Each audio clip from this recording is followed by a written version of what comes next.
and sounds right. So, Kevin, you just got back from the Bassmaster Classic. I know you were excited about the event going into it. Of course, we both had somebody. You had one of your best buddies, Daryl Gleason, actually in the event. But Hank Cherry, literally, that we can dispel the myth. They say you can't lose the Classic on day one, or you can't win it on day one. Well, that's he did. We turned out that's not when true. When you weigh 29 pounds on day one and the second highest stringer is 21 pounds, I mean, it's your tournament to lose. That's for sure.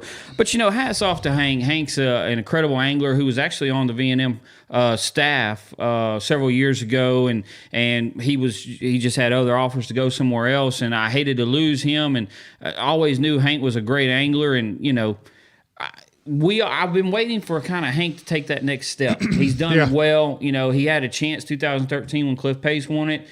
He had the fish on, I think, that actually would have won it for him. But he's always been right there. I've been waiting for Hank to take that next step, and he finally did. Well, and a huge payday for Hank. Congratulations to you, Hank. $300,000. That kind of gives you a good jump start on 2020. That's a life changer. That's a life changer. It really is. And it's a $300,000 win, but in reality, could be as much. It's a career-changing win. It's something absolutely. that I mean, the sponsorships are coming now. And, he's got a full year already booked for him of gigs that he has to go to. And he gets paid for going to all of that. So exactly. It's no doubt a life changer for the whole Cherry family. And his wife Jacqueline, I know she's just ecstatic. I know her as well. So it couldn't have happened to a better family. Right. And Todd Alton finished second. You kind of felt sorry for Todd. This is a guy that's been around this game quite a while.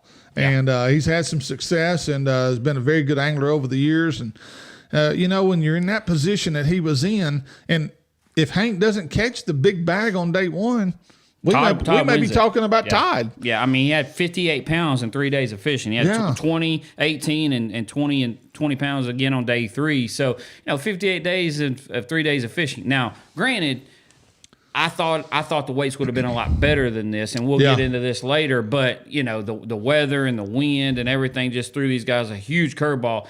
And practice, with the way all these guys' practice went, if you'd have told me Wednesday it's going to take 65 pounds of wind, I say no way. It was going to take 70. And that's, again, everybody I talked to, they're just whacking them. I mean, it's just like the Classic hit the nail on the head when they brought it that week to Guntersville. Right, and the fact that Hank Cherry had a 29-pound bag on day one, I kept thinking, okay, well, somebody else is going to probably bust another big bag or two the next 3 days. Well, they thought it would get better by day three. Combs on day two weighed 23 pounds 10 ounces. Right. But he had 7 pounds 12 ounces on day one. So if Keith would have had a little bit better bag, 12, 13, 14 pounds on day one, he might have made a push on day two, but he was just too far back. Day two cost him. He was just he was 14.9 on day two, and of course, he didn't get to fish on day three. No, that was day three. He had 14.9 on day three. Yeah, you're right. Yeah. Day one is the date that like you said, that's the one that really shot him in the foot. And they all say you can't win it on day one, but you can lose it on day one. But I think both those, right? I think Hank won it on day one also. Yeah, right. So, and but anyway, it was a great event. It was well covered. Again, I commend BASS Bassmasters. They do a great job of covering this event live. Davey Height, Mark Zona, Tommy Sanders. Thank you guys. You guys do an absolutely wonderful job. All the help that's on the water, all the camera guys, the footage is just incredible to watch. I think it's what's taken Kevin bass fishing to another level. It has. And I will say, I was there, of course, working the expo. Man, there was some people at that expo. Yeah. My goodness, you couldn't walk down a hallway without running shoulder to shoulder. It was a little spread out. I think for the amount of vendors they had there, it was.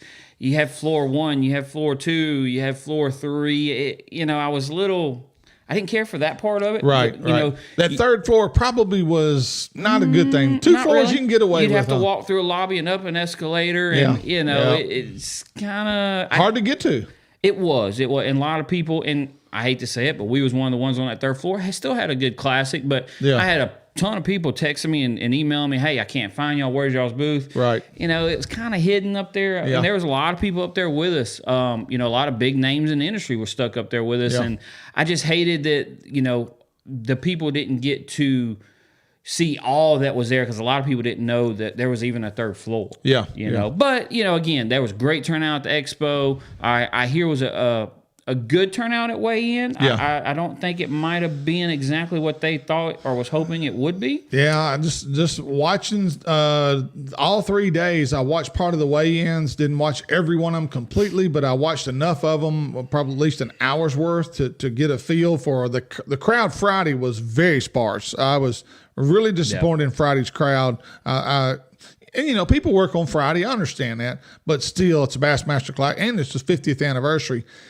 I wonder if Bass did enough to recognize that it's the 50th anniversary of the event. I didn't see a whole lot of didn't either. bonus stuff, what I call bonus stuff for the 50th. Right. I expected them to maybe bring all the ones that were alive, all the 50 Bassmaster Classic champions, and get them on stage and really celebrate this thing. Honestly, I didn't think about that much, but you're right. I don't feel like we really pushed that this was the 50th anniversary of the Classic. It just kind of seemed like another event to me. No, you're right. Another you're right. Classic. No, and don't get us wrong. Like I said, the Expo was just cram-packed. Right. It was a good Classic. I'm interested to see where Bass goes from here. Where's next year's Classic? Good question. I really don't know that answer.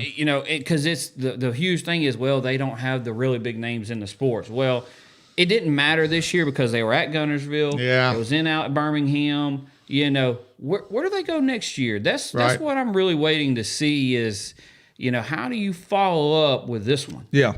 So and we both know that there are some of the big names in fishing that are going back and fishing the opens this next year. Right. So some of those guys may qualify. A good example, 2 guys that are actually back on the Elite Series: Gerald Swindle, Brandon Polinick. They'll be fishing. You can next probably year. look for both Most of them likely. to qualify for next year's Classic. Right. You got people like Scott Martin in the opens, like you said. That maybe they qualify. So you're getting some of the bigger names back. Right. But I'm really anxious to see. And usually there's rumors out by this time. Right. Where they're going. I haven't heard that. There's hardly no rumors. So they used to announce it on the final stage, the final day. Yeah. Next year, here's where we're going. And but you're right. I didn't see that. And but let's talk about what were the big players as far as baits. I know the chatterbait and the rattle trap type baits. Aruka shad was a big player. Rattle trap was a big player. Any type of rattle bait, I think, was a big player. But Hank Cherry was throwing the stick bait a lot. He was. Well, on day one, we had the 29-pound bag, and we had, of course, was working in the booth there, and I've got live going in our booth because we all want to watch it. And, day one, he caught 29 pounds, but Steve, he caught some on a jerk bait. He caught some on a stick bait. He caught them like 4 or 5 different ways. He would go here and catch a 6-pounder. He'd go over here, throw a stick bait, throw a 6-pounder, go throw a jerk bait and catch a 6-pounder. So he just had it dialed in on day one.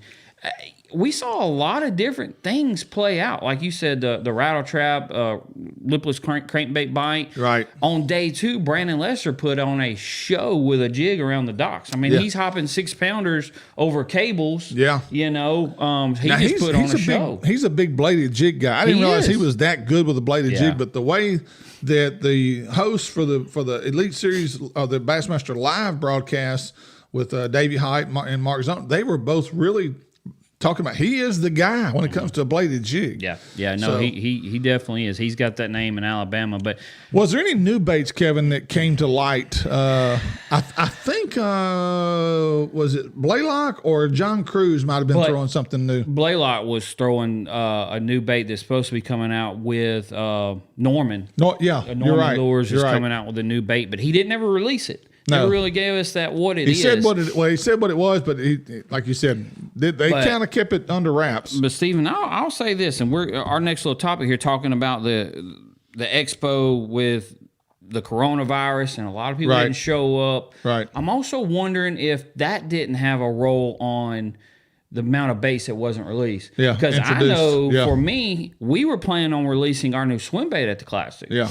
But this all the virus stuff has got everything held up. Right. That we wasn't able to release it. And I know a lot of other companies were not able to release things they had planned on as well. So kind of makes me wonder how much that has held it up. Well, let's go ahead and get into that real quick. So we've kind of wrapped up the weights. And again, congratulations to Hank Cherry Jr. and great job, Hank. Shimano has issued a notice as a